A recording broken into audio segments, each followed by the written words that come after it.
Salutations, Sid Meier's supporters, Automatic here for Automatic Games. Thanks for joining me for the second installment dedicated to the upcoming expansion to XCOM 2, entitled War of the Chosen. In our prior video relating to this subject, I misspoke at one juncture stating that there are 3 new classes in the works: the Hunter, the Assassin, and the Warlock. Of course, upon watching the video in its entirety, one would obviously realize that these were not new classes at all. If anything, they're classes of enemy bosses who intend to make hell for XCOM forces, ultimately intent on recapturing the commander on behalf of Advent and her alien masters. And so I wanted to clarify that. I also said that August 29th will probably be a cross-platform release date, and in fact that's true. Any delays notwithstanding, War of the Chosen will release on the 29th for Xbox, PlayStation, and PC. So no matter what you're gaming on, you have that date to look forward to. Now, this video isn't entirely dedicated to revision. Rather, new information has come to light, courtesy of an interview between PC Gamer and Jake Sullivan himself. And of course, this is after Sullivan's appearance at E3, so he shed some new light on the expansion that lies ahead. One of the subjects that he covered was propaganda. To that end, he talked about how, there'll be a photo booth where you can pose your... That's a bad picture, speaking of photo booths. And yeah, it does look like he's inflicting casualties upon our forces. And I resent that. We've got to have a different picture up. So, yeah, here goes. Anyways, yeah, there'll be a photo booth where you can pose your soldiers and take a picture of them. And you can kind of make posters. And these posters will start to appear in random locations as you're on missions, so that's kind of cool. And also, when you're en route back from a successful operation, and let's say you're aboard the Sky Ranger, you're going to hear from Advent's media arm, and they'll be trying to spin in a positive light their defeat, or if they are victorious, they may very well be touting their victory to their population. So that'll be kind of interesting.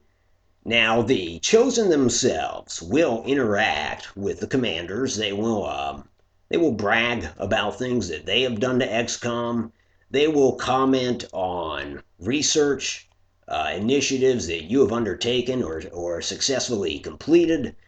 In other words, they're going to be in contact with you, and judging from the screenshot you see now, they're also going to be able to have detrimental effects upon the player while in the strategic game, in the geoscape or what have you. But yeah, you're going to hear from them in a propaganda style. You're also going to hear from the Resistance leaders. They'll have commentary as well.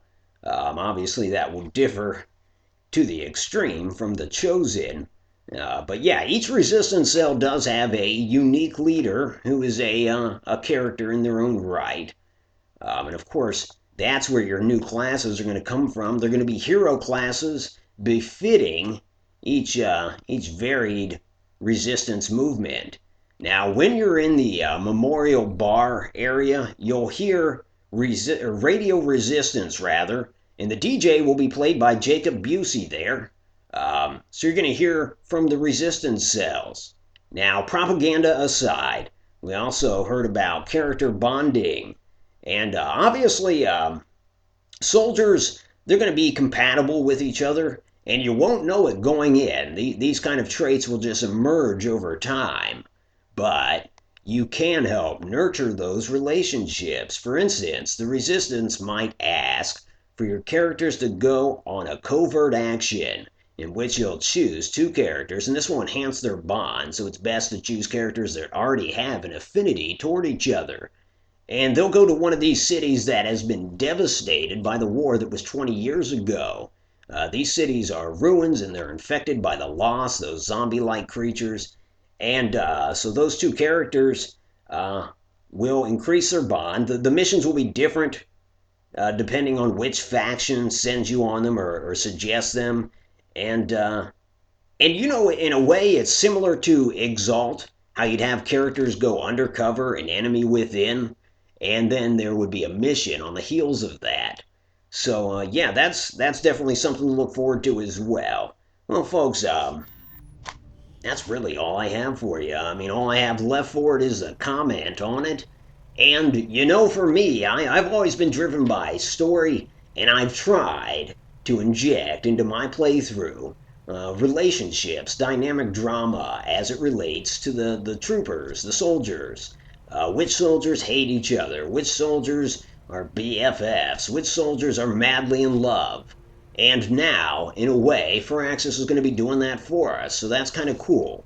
I think it'll assist us a great deal. I'm also looking forward to that photo booth, you know, just being able to pose soldiers.